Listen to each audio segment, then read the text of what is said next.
நான் என்ன செய்ய நினைத்தாலும் தடையாகவே வருகிறது. நான் என்ன செய்வது என்று யோசிக்கும் ஆத்துமாவே, இன்று கர்த்தர் உங்களுக்கு சொல்லுவது யோபு 42:2. தேவரீர் சகலத்தையும் செய்ய வல்லவர். நீர் செய்ய நினைத்தது தடைப்படாது என்பதை அறிந்திருக்கிறேன். ஆடு மேய்த்துக் கொண்டிருந்தார் தாவீது. அவர் குடும்பத்தார் அவரை ஒரு பொருட்டாக கூட நினைக்கவில்லை. மிகவும் அசட்டை பண்ணினார்கள்.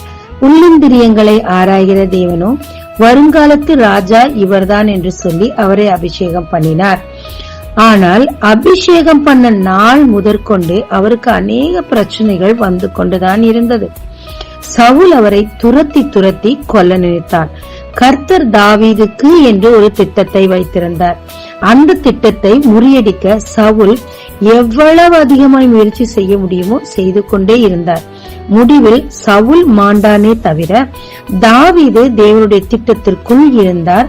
அதற்கு அவர் உண்மையாய் இருந்தார். தேவனும் அவர் திட்டத்தை அவரில் நிறைவேற்றி ராஜாவாக அபிஷேகம் பண்ணினார். ஆமாங்க, நம் ஒவ்வொருவருக்கும் தேவன் ஒவ்வொரு திட்டங்களை வகுத்து வைத்துள்ளார்.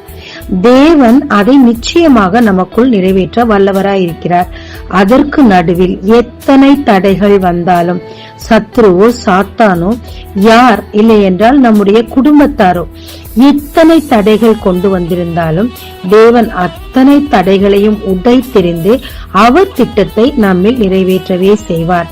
ஆனால் நமக்கு என்று தேவன் வைத்த திட்டத்தை யாராலும் உடைக்க முடியாது என்பது எவ்வளவு உண்மையோ அதை நாமே நம் கையால் உடைக்க முடியும் என்பதும் உண்மை. யூதாஸ் காரியோத்து 12 சீஷர்களில் ஒருவராகத்தான் தேவன் தெரிந்து கொண்டார். ஆனால் சீஷர்களுக்கு என்ற இம்மைக்கும் மறுமைக்கும் உரிய எல்லா ஆசீர்வாதங்களுக்கு அவரும் சொந்தமாய் இருந்தார். அவர் திட்டத்தில் தான் யூதாஸ் காரியோத்து இருந்தார். ஆனால் பண ஆசை அவருடைய சொந்த இச்சையின் விளைவாக அவ்வளவு பெரிய பதவியை இழந்து ஏன் பரலோகத்தையே இழந்து போனார். நம் கையாலேயே நமக்கு தேவன் வைத்த திட்டங்களை உடைக்க முடியும். அதற்கு காரணம் நம்முடைய சொந்த இச்சையாகத்தான் இருக்கும். எனவே எனக்கென்று தேவன் ஒரு திட்டம் வைத்திருக்கிறார். இன்று வரும் பிரச்சனைகள் எல்லாவற்றையும் அவரே எடுத்து போடுவார். என் திட்டத்திற்குள் அவர் என்னை நடத்தி முடிவிலே மகிமையில் ஏற்றுவார் என்ற நம்பிக்கையோடு தேவனை துதித்துக் கொண்டே இருங்க. எல்லா தடைகளையும் நீக்கி தேவன் அவர் திட்டத்தின் மையத்தில் வைத்து உங்களை உயர்த்துவாருங்க. அதுவரை அவர் சித்தம் அறிந்து அவருக்கு பிரியமானபடி செயல்படுங்க.